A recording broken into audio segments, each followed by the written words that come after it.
Hey guys, glad to see you. Glad you stopped by. Tonight we're gonna do some dinner, and we're going to make the dish that kind of got me back into cooking all the time and baking all the time, and that was a goulash. When I was, it was weird because I just remember one night I was really hungry and I had this just absurd craving for goulash. So I jumped on YouTube and typed in goulash, and I found a recipe from Ken Rollins, who, if you don't know who he is, check out his channel because holy cow, he is amazing. He has, 1 million plus subscribers for a reason. And I mean, he's kind of a national celebrity. He's been on, Good Morning America, things like that. Has his own website. I purchased a few of his things that he sells, his spice blends, things like that. But anyhow, and I've since changed and adapted it for us. But I thought, this was absolutely amazing. And then after that, all of a sudden, I started doing videos. So this is kind of like going back to my roots, so to speak. And I thought tonight we'd cook the goulash together. Why not? It's some simple ingredients. It's packed full of flavor. You can't argue it, not one bit, and it takes all of about 35 minutes from start to finish. So that being said, if you're new and this is your first video, welcome. If you are returning or one of our new subscribers, thank you and welcome back. Don't forget to like, subscribe, and share. And I think that's it. Comments are always welcome. I live for comments. I like to respond to comments. The only thing I ask is you be nice. It's okay to disagree. You don't have to agree with anything I say or anything anybody else says in the comments. Just think before you type. Because if you don't, it'll quickly get you removed from being a subscriber if you are a subscriber, and I will I'll take out your comment. One thing we don't have in our little neighborhood here is negativity towards each other. Not an option. But that's all right, because very rarely does that happen. Out of the, 1,000 plus comments I've answered in the last month and a half, I think only 4 comments have been removed and 2 people have been blocked from commenting ever on the channel. I can't stop you from watching the videos, but I can't stop you from commenting, and we don't want the negativity. But anyhow, enough of that little spiel.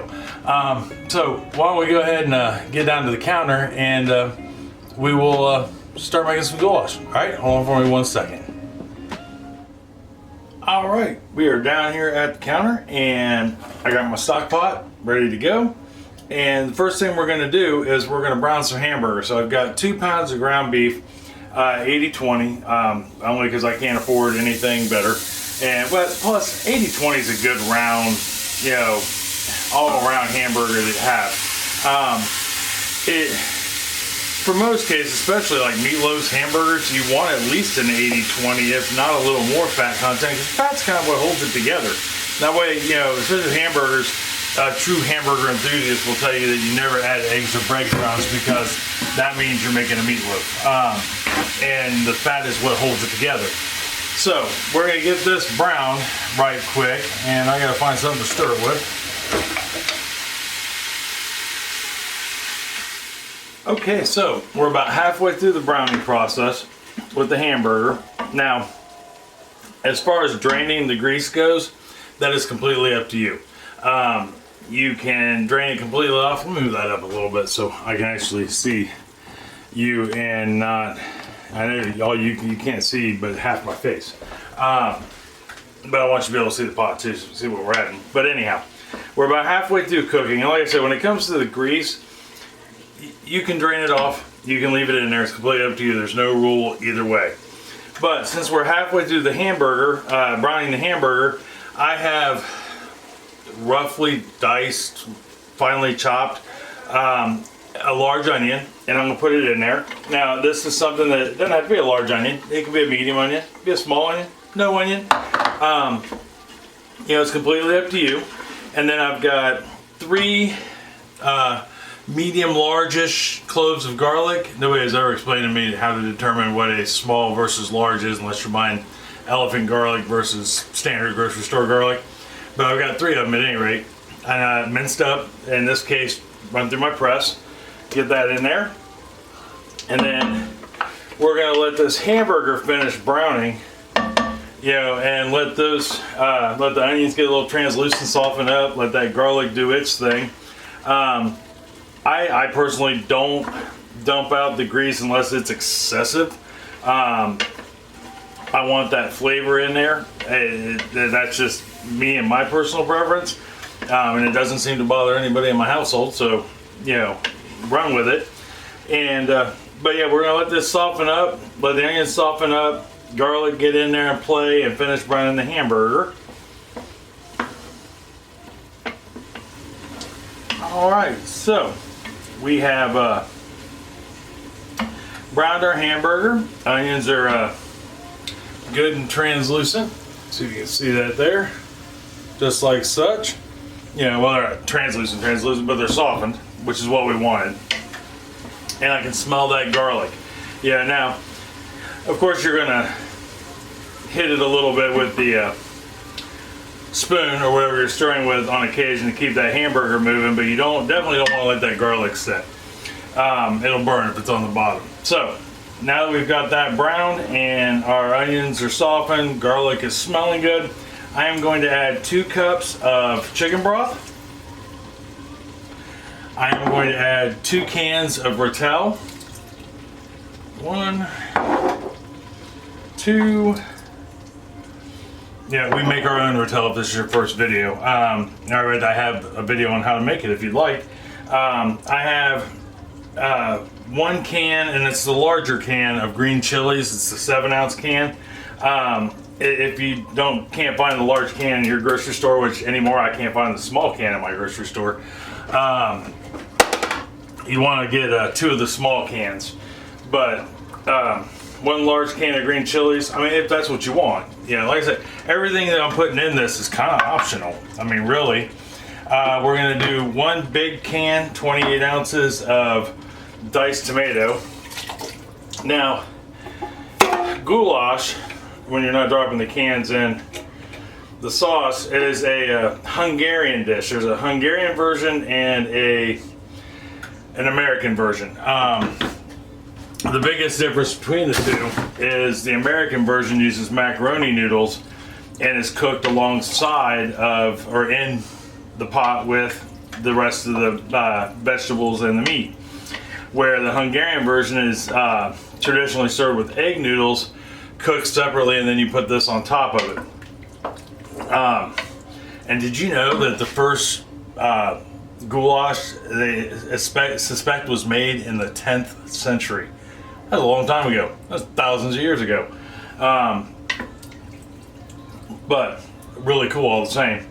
Alright, so we've got that in there. And traditional Hungarian goulash is made with beef, chunks of beef, not ground beef. That's an American thing. I've got a 12-ounce can of tomato paste. Now, you don't have to put this much tomato paste in it. You can do 6 ounces. I just really, in this dish, even though I'm not a huge fan of tomato paste generally, in this dish it seems to work for me. So I'm putting that in there. Tomato paste traditionally does 2 things. It thickens up your dish, and now it makes it a little richer, but it also enhances the other things you put in it. Yeah, so if you're putting in other spices, things of that nature, it'll definitely give it a kick. You know, it'll kick it up a notch, so to speak, and you'll be able to taste more of that flavor. So the last 3 things we need to put in here is going to be not the noodles yet, but I've got 1 tablespoon of smoked paprika, 1 tablespoon of seasoning salt. And then I'm going to add just a pinch of pepper, about a 1/4 teaspoon of pepper. It doesn't need a lot, you know, by any means. I mean, you can add more or less. You can add salt to it if you feel you need to. I don't think it needs it with with the seasoning salt going in it. We'll give that a good stir, get it all mixed up. Oh, I forgot an ingredient. Hold on 1 second. I'll be right back. And I mean literally right back. I just gotta run right over here.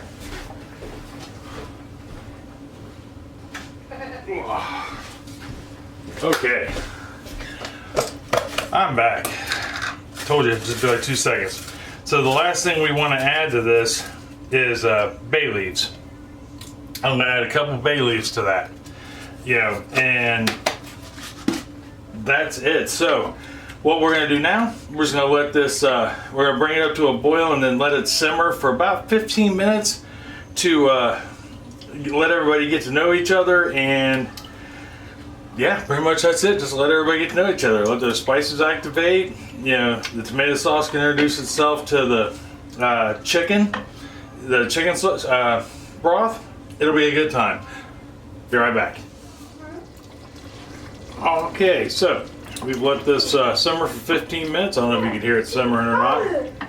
And it looks absolutely delightful. It's easier to bring to you than it is for me to move the camera. But there we are, and it just looks like a really hearty cross between chili and spaghetti sauce. And it smells like amazing. And I've made this probably a dozen times over the last couple of years. And it is definitely a keep you warm thing. So in Hungary, this is like their one of their national foods or meals.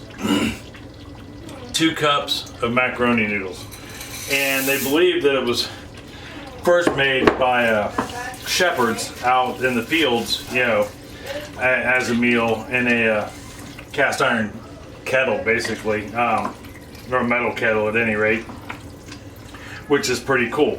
All right, so we've got that in there, and I've got it turned down to just about low. We just want a good simmer. And I did not mention, I'll mention it now just because I'm about to put it back on. When you let this simmer for the 15 minutes, put your lid on it. I'm gonna put my lid on it again, and I'm gonna let this go for about another 10 to 15 minutes, just till the noodles are soft. And then when I come back, we can take a look at the finished product and try some. All right, see you here in a sec.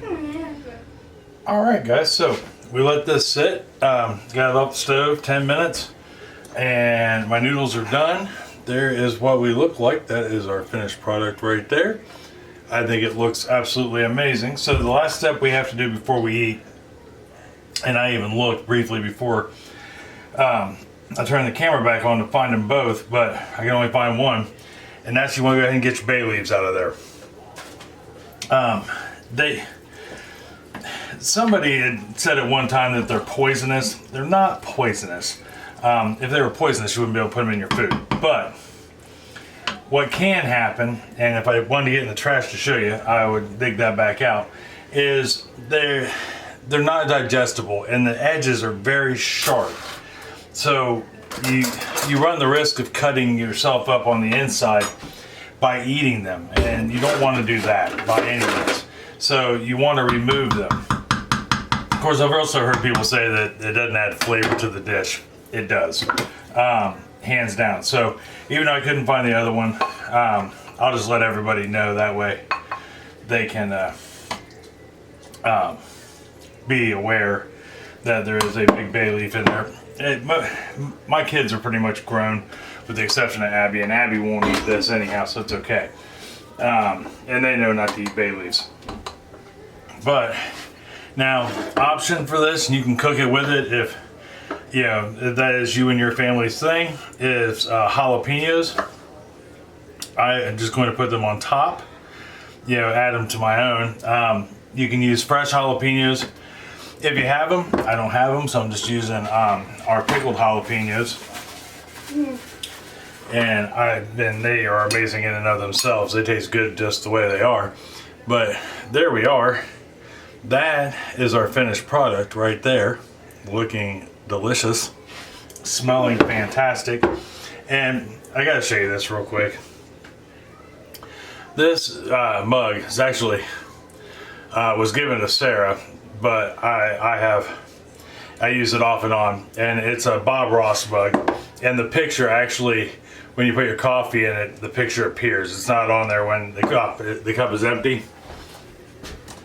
But I had someone comment on my last video, on the peanut butter bread video. He had called me the Bob Ross of home cooking, and I took that as one of the greatest compliments ever. Hey, Bob Ross is an amazing man. I've seen his biography. There's a 1.5 hour special about him, and he was an incredible person. And he was kind, he was generous. He wasn't quite as mellow in his outside life as he was on TV, but he still had a good heart. I rank him up there with Mr. Rogers. Mr. Rogers was an amazing man, Fred Rogers. Was he always that happy? No, and he said so in his biography. There were times he got angry and upset too, but for the most part, he tried to keep an even keel. And I worked very hard to try to do that also. And so with the Bob Ross comment, thank you. That is absolutely amazing, and I appreciate that more than you will ever know. Now, that being said, let's give this a try and see if I made it right this time. Yeah, because every time, you never know. You just never know, right?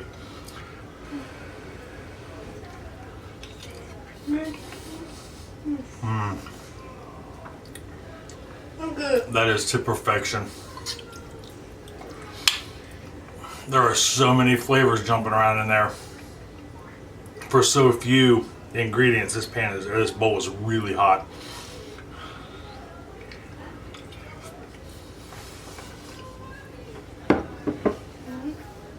You can't really taste the seasoning salt, so to speak, but you can taste the smoked paprika. You can taste the hint of pepper, the Rotel, the crushed red peppers, or the diced tomatoes. Crushed red peppers, diced tomatoes give it a really good texture. And the jalapenos, in this case, as I put them in there, aren't overly hot. If you decide to put the jalapenos in your goulash, it's just one regular size jalapeno. You don't have to go get a jumbo one, just a normal jalapeno diced up, thrown in there and cooked with it. But there's nothing out of balance with it. Like I said, you can taste the flavor of the Rotel. You can taste the diced tomatoes, which also give it a nice texture. You can taste that smoked paprika. You can, everything there, the garlic, just all blends so well. Give this a try. Let me know if you do. Leave me a comment down below.